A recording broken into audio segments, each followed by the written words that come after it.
चाहती हूँ, मेरे 9 बच्चे हैं, एक भी बच्चा आपको बैठा नहीं दिखेगा, सब कहीं न कहीं मैंने लगा रखा। कोई एक बेटा मेरा हक नौकरी में है, सरकारी में है, 2-3 बेटे मेरे वकील हैं, एक बेटा मेरा क्या कहते हैं मास्टर है, एक बेटा मेरा बड़ा वाला नौकरी करता है। तो मैंने किसी को ये नहीं रखा कि खाली दिमाग शैतान घर। मेरा परिवार मेरी माँ जो इस दुनिया में नहीं है, मेरी माँ ने मुझे मेहनत करके सिखाया था, वो मैं मरते तक मैं मेहनत करूंगी और मेहनत का फल मीठा होता है, ये आप देख रहे हो। और इसलिए मैं और लोग क्या कहते हैं ये मैं इसलिए नहीं मानती हूँ। कभी कभी आदमी ना समझी में कोई बात कह जाता है तो मैं उस पर कोई मेरी टिप्पणी नहीं है। मैं तो देखो एक बात मैं और आपको बता दूं, जो काम मैं नहीं कर पाती, जो काम मेरा नहीं हो पाता, वो मैं अपने प्रभु आनंदेश्वर बाबा को सौंप देती हूँ, क्योंकि मैं सन 82 से पर उनके देखे बगैर मुझे एक पानी का बूंद नहीं मैं पीती हूँ। तो मैं जो कष्ट हमारे होता है मैं वहां जाती हूँ, अपने आप जान जाते हैं, मैं वहीं दे के आती हूँ कि प्रभु इसका न्याय आप करना। मैं बराबर ये बता दूं आपके चैनल के माध्यम से कि वही अपना न्याय करेंगे। मैं किसी के खिलाफ न मैं कोई कभी मैं भारतीय जनता पार्टी इतने दिन से मैं 35-40 साल हो गया, मैंने कभी किसी व्यक्ति को कोई व्यक्ति ये नहीं कह सकता कि प्रमिला जी ने मुझे। मैं सबको सम्मान देती हूँ और जब आप हमको सम्मान दोगे तो निश्चित तौर पर आपको सम्मान ही। मैं पूरे मेरी माँ जो सिखाया, मेरे बाप ने जो मेरे कूट कूट कर मेरे अंदर संस्कार है, आज भी मैं उस संस्कार। लोग शहर में कहते हैं अम्मा, जब मैं आपको फोन करता हूँ कहते बताओ भैया, बहुत मैं खुश होती हूँ कि कम से कम लोग मेरे इस बात से तो खुश हैं। और कहने वाले मेरे 60 लाख की जनसंख्या है कानपुर की, अगर 60 लाख में 5 लोग 6 लोग अगर कोई बात कर रहे थे तो कोई मैं माने नहीं।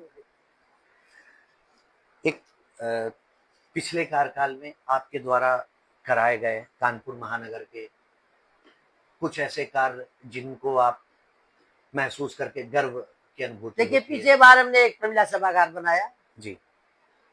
पिछले बार हमारा TSH बनाया, जो कि कहीं पूरे उत्तर प्रदेश में नहीं है। और पिछली बार ही हमने ये कन्वेंशन सेंटर क्या चुन्नीगंज में बनाया, जिसको सद्य हमारे मोदी योगी जी ने इसकी सराहना की कि ये बहुत अच्छा बना है। इस तरीके से तमाम मैं तो ये कहती हूँ, मैं जनता के बीच में मैं सवेरे से लेकर 9 बजे 5 बजे तक रहती हूँ कि मैं उनके ऐसा नहीं है मैं कह रही हूँ कि 100 काम सुबह से आता तो मैं सब काम, लेकिन मुझे तसल्ली ये मिलती है कि 100 काम में मैं 40 काम तो कर ही देती हूँ, जिसमें 20 लोग तो मुझे बता ही देते हैं अम्मा काम हो गया। अब अभी आप बैठे थे, वेस्ट बंगाल से DIG साहब का फोन आया, उन्होंने गूगल से निकाला, जी। उनके माँ बाप यहाँ बिदरू में परेशान है। जी। ऐसे तमाम जो हमारे क्या कहते हैं देश की रक्षा करने वाले जो हमारे वीर सिपाही वहां लगे रहते हैं हमारे बॉर्डर पर, जिसके लिए जब वो वहां लगे रहते तो मैं सोती हूँ, वहां से तमाम फोन हमारे पास आते हैं कि माता जी वो मेरे माँ बाप हैं। आपको मैं बताना चाहूँ कई जगह तो मैं खुद जाती हूँ कि जो भी आपको कष्ट हो। एक बार एक ने कहा था मैं तुरंत चकेरी पहुंची, उसके पूरे माँ बाप को जो आप हो हमें बताइएगा। इसी तरीके से देखो अभी आजी साहब ने बताया बिजनू से मेरे माँ बाप बिजनू में रहते, माता जी अभी एक वीडियो भी आपका काफी फेसबुक में वायरल हुआ था, आप गाड़ी से जा रही थी, एक्सीडेंट हुआ था किसी महिला का जिसको आपने बचाया था। भाई तो उसको तो चलती गाड़ी में गिर गई और फिर मैंने उसको अपनी गाड़ी में डाला, सरकारी गाड़ी, उसको मैंने मधुराज में भर्ती किया और हमने डॉक्टर से कहा आप एक भी पैसा नहीं ला, तब तक उसका परिवार आ गया सब। और बता दूं अभी थोड़े दिन पहले एक बच्चा जो दिन भर में मजदूरी करके 200-300 रुपए कमाता था, उसके अपने पूरे घर में कमाया, आप पता कर लेना, खलासी लाइन का बच्चा वहां से निकला और यही क्या कहते हैं जहाँ कमिश्नर का बंगला है इसी के सामने उसका एक स्वरूप नगर की आर नगर के कोई बच्चा है जिसके 4-5 गाड़ियां हैं, आके उसका एक्सीडेंट कर देता, बच्चा वो कोमे में चला जाता है। वो लोग चिल्लाते हैं जाते, फिर उन लोगों को किसी नर्सिंग होम में भर्ती करते हैं। एक दिन का खर्चा 60,000 आता तो 2 दिन का उसने खर्चा झेला।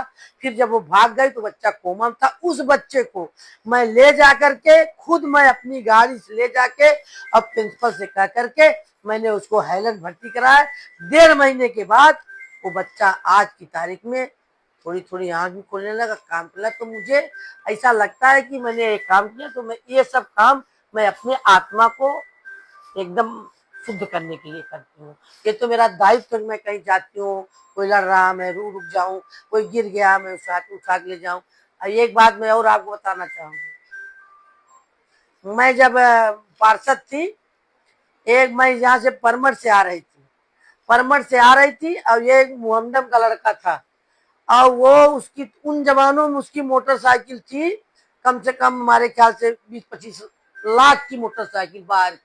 उसका बाप दुबई में रहता था, तो उस लड़के को एक्सीडेंट किया, स्कूल से एक्सीडेंट किया, लड़का जाके गिर गया। लड़का जब गिर गया तो मैंने क्या किया, स्कूटर खड़ी करके मैंने देखा सब मर गया, क्योंकि लड़का जाके फिर गया। 3 लड़के थे, लड़के भाग गए। मैं उस बच्चे को उठाया सामने जो हमारा ये अस्पताल मकरावट ले आए, और वहां पर भटनागर डॉक्टर साहब थे। ये आपको मैं 35 साल की बात बता रहा हूँ। उसके गाड़ी में कोई जीप लगा था, जिससे उसका बाप जो वहां बैठा सऊदी अरब में देखता है, वो अपने घर फोन करता है कि हमारे लड़के का ऐसे एक्सीडेंट हो गया, ये गोरी सी औरत बड़ी बिन्नी लगाए हुए आई, ये उसका उसने बताया कि वो उठा के लेके गई। इतने तक वो बता पाया।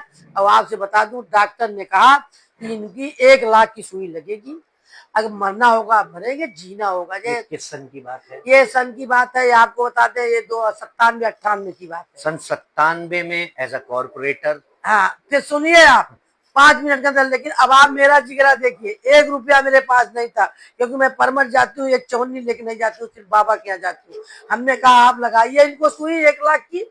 भटनागर साहब अब नहीं है, लेकिन चौधरी साहब अभी हैं।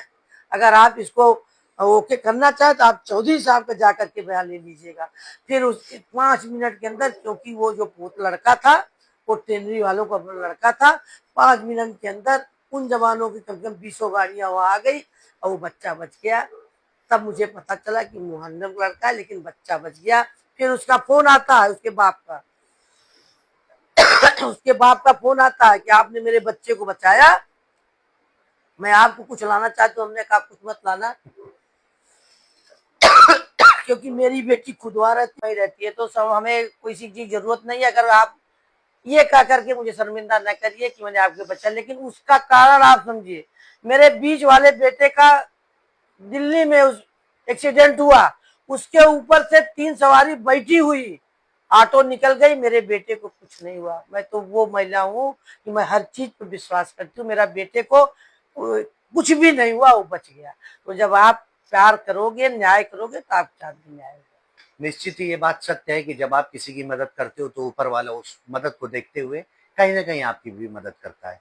हम सबकी प्रिय अम्मा सन 95 जब मात्र सभासद थी, तब भी जनता की सेवा के लिए समर्पित थी, और आज भी